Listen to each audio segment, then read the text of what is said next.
बिस्मिल्लाहिर्रहमानिर्रहीम। इय्याक नअबुदु व इय्याक नस्तईन। अल्लाह तेरी इबादत करते हैं और सिर्फ तुझसे मदद मांगते हैं।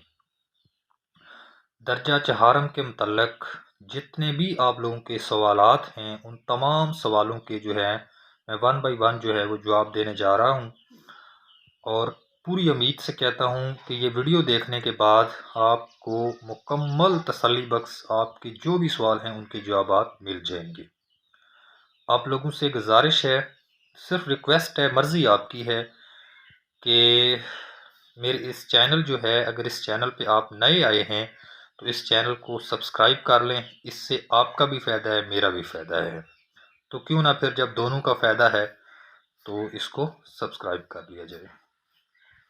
अब मैं आपके सवालात की तरफ आता हूँ। तमाम सवालों के जवाब देने जा रहा हूँ। पहला सवाल ये है कि क्या अभी भी कोई डर है, कोई खौफ है, कोई इस तरह का रौला है कि ये जो दर्जा चहारम की जॉब्स हैं ये कैंसिल हो सकती हैं या स्टे ऑर्डर आ जाएगा या इसको पेंडिंग में डाल दिया जाएगा, कोई इस तरह का ख़तरा मौजूद है? तो इसका जवाब है जी नहीं, अभी इसका कोई ख़तरा मौजूद नहीं है। अब ये जो दर्जा चहारम के जितने भी लोग लिस्टों में नाम आएंगे उनके फ़ाइनल ऑर्डर मिलेंगे। पहला सवाल ये होगा, उसका जवाब हो गया। दूसरा सवाल ये है कि कुछ अज़ला में लिस्टें लगी हैं और लगी भी हैं तो इनकम्प्लीट लगी हैं, कहीं पे कोटा की लगी हैं, कहीं पे ओपन मेरिट की लगी हैं, और बाकी जो अज़ला हैं उनमें लिस्टें कब लगेंगी और लिस्टें लगने में देर क्यों हो रही है? ये जल्दी लग जानी चाहिए थी, अभी तक लिस्टें लगी क्यों नहीं है, क्या वजह है? तो डियर व्यूवर्स, बात ये है कि पाकिस्तान में बेरोज़गारी बहुत ज़्यादा है। तो आप ये इमेजिन करेंगे कि एमफिल लोग, एमएससी लोग, एमए लोग और बीएससी बीए वाले लोग जो है उन्होंने भी दर्जा चहारम की नौकरियों के ऊपर अप्लाई किया हुआ था।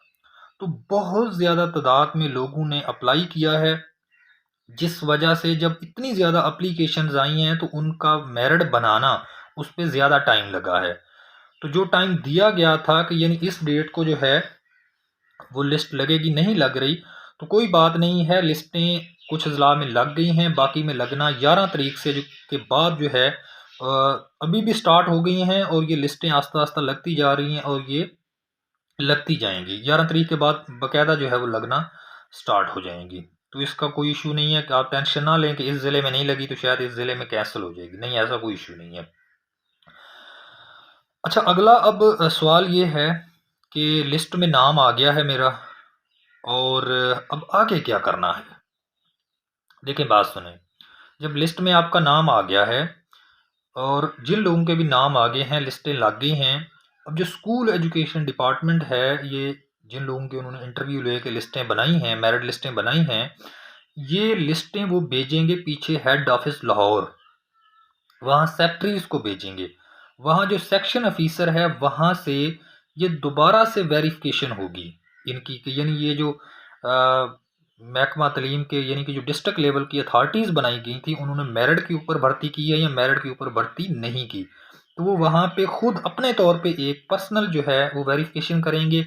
फिर कोई थर्ड पार्टी से भी वो वेरिफिकेशन करवा सकते हैं और ये करवाने के बाद अगर तो कोई फ्रॉड या कोई या दो नंबरी सिफारिश कुछ हुई तो वो उसको जो है वो निकालेंगे और ये सारा कुछ करने के बाद फिर जो है वो एक बॉन्ड ऑफ एग्रीमेंट भेजेंगे। ठीक है, क्या भेजेंगे? Bond of agreement. 3 साल का आपका कॉन्ट्रैक्ट होगा, तो वो 3 साल का जो कॉन्ट्रैक्ट है जिसे बॉन्ड ऑफ एग्रीमेंट कहते हैं, वो आपके जो मुतलका ज़िले हैं उसके जो सीईओ ऑफिस हैं वहाँ आ जाएंगे कि इन इन बंदों के, मसलन इस ज़िला में 105 बंदों के जो है वो बॉन्ड ऑफ एग्रीमेंट आ गए हैं, उनको अपॉइंट कर दिया गया है। अब अभी रुकिए, अभी ये प्रोसेस मुकम्मल नहीं हुआ। बॉन्ड ऑफ एग्रीमेंट आ गया है, बॉन्ड ऑफ एग्रीमेंट आने के बाद फिर आपके दोबारा से जो ओरिजिनल डॉक्यूमेंट्स हैं उनकी जो डिग्रीज हैं, एक होती है डीएमसी या रिजल्ट कार्ड, रिजल्ट कार्ड होता है एक, दूसरा होता है डिग्री। तो आपको डिग्रियां लेनी पड़ेंगी बोर्ड से, उनको वेरिफिकेशन करवानी पड़ेगी, फिर आप जमा करवाएंगे तो फिर आपके ऑर्डर जो है वो फाइनल होंगे, और जब तक आप वो जमा नहीं करवाएंगे तब तक आपके जो ऑर्डर होंगे वो प्रोविंशनल होंगे, यानी आर्जी हैं, टेम्परेरी ऑर्डर हैं, वो पूरे ऑर्डर नहीं है। तो आपको जो है फिर जब आपका बॉन्ड ऑफ एग्रीमेंट जो है वो आ जाएगा, आपको पता चलेगा मेरा बार्ड ऑफ एग्रीमेंट आया हुआ है, जिससे सादा अल्फाज में आप आर्डर ही कह लें, आर्डर आया हुआ है, तो आपको अपने ओरिजिनल डॉक्यूमेंट जो हैं उनको वेरीफाइड करवाना होगा, यानी उनको कापीज़ को वेरीफाइड करवाना होगा, डिग्रियां लेनी होगी और डिग्रियां जमा करानी होंगी।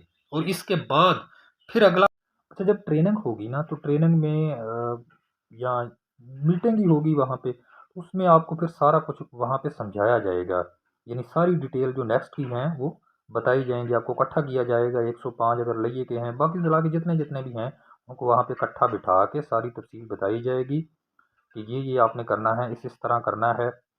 और इसके बाद जो है वो आपके बैंक अकाउंट खोले जाएंगे, आपके जो है बैंक अकाउंट खोले जाएंगे, उसमें जो है वो फिर हर महीने जो आपकी सैलरी होगी वो आएगी, और आपको स्कूलों में जो है वो ट्रेनिंग देने के बाद जो है वो भेज दिया जाएगा। तो ये था पूरा प्रोसेस जिस तरह से होना है। अब एक सवाल ये भी है कि ये सारा काम करने में कितनी देर लग जाएगी? तो ये 5 से 6 महीने इसमें लग सकती है, क्योंकि ये आस्ता-आस्ता प्रोसेस होगा। अभी से डॉक्यूमेंट आपके जो यहाँ से जो सिलेक्शन की लिस्टें लगी हैं, ये उधर जानी है, फिर वहाँ से वेरिफिकेशन होनी है, वो सारा एजुकेटर की जो भर्ती होती है उसमें तो पूरा साल लग जाता है, लेकिन इसमें 6 से 7 महीने अभी भी लग जाएँगे। लेकिन ये बात है कि जिसका लिस्ट में नाम आ गया है वो आपको हतमी समझे तकरीबन, अगला प्रोसेस में भी वो इंशाल्लाह सिलेक्ट हो जाएगा। तनख्वाह की बात करें तो इसकी तनख्वाह कितनी होती है भाई? इसकी 25,000 तनख्वाह है, ठीक है, क्योंकि गवर्नमेंट की तरफ से मिनिमम जो पे रखी गई है वो 25,000 है, और ये सबसे छोटा स्केल है, वन स्केल है। आप वन स्केल पर सिलेक्ट हुए हैं तो आपकी 25,000 तनख्वाह है, और कुछ सालों के बाद जो है वो आपको 28,000 कर दी जाएगी, 26 तक बढ़ती जाएगी मतलब है। और 3 साल का आपको कॉन्ट्रैक्ट होगा, 3 साल के बाद फिर आपको परमानेंट किया जाएगा।